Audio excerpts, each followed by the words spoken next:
At 6, after about 2.5 years, the city of South Bend has 130 days to go to meet its goal of addressing at least 1,000 vacant homes in 1,000 days.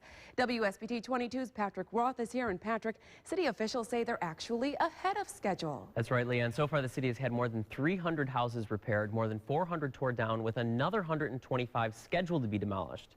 But some people who live next to these abandoned homes would like to see things move faster. If walls could talk, then the walls of these houses would probably tell a very sad story. But as sad as that tale might be, for the people who have to live next to these houses, they're just a nuisance. Yeah, my grandma got rats from that field because the city doesn't lawnmower the grass or anybody lawnmower the grass. So rats was coming near her house and stuff. These houses on the 800 block of South Brookfield are just two of the more than 900 vacant houses that have already been repaired, torn down, or like these, are scheduled to be torn down. I think it's ahead of schedule, so we have 130 days remaining and 25 properties remaining to address as part of our goal. But for a lot of people who live around here, the fact that these houses are scheduled to be torn down isn't enough. They want to see them torn down and torn down quickly.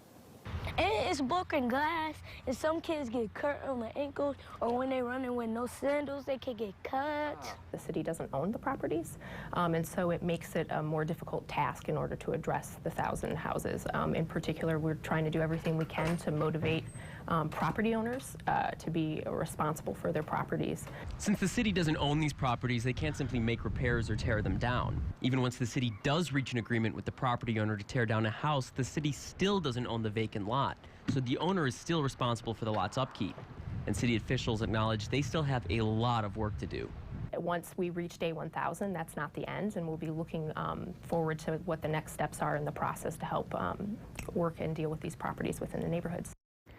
Now, city officials did say one of the biggest challenges they face is trying to track down all these property owners and get them to take responsibility for their property. They say that really there's not a lot the city can do on its own in that regard, because, Leanne, dealing with these property laws can be very long and a very complicated process. I bet. All right, Patrick, thank you. Well,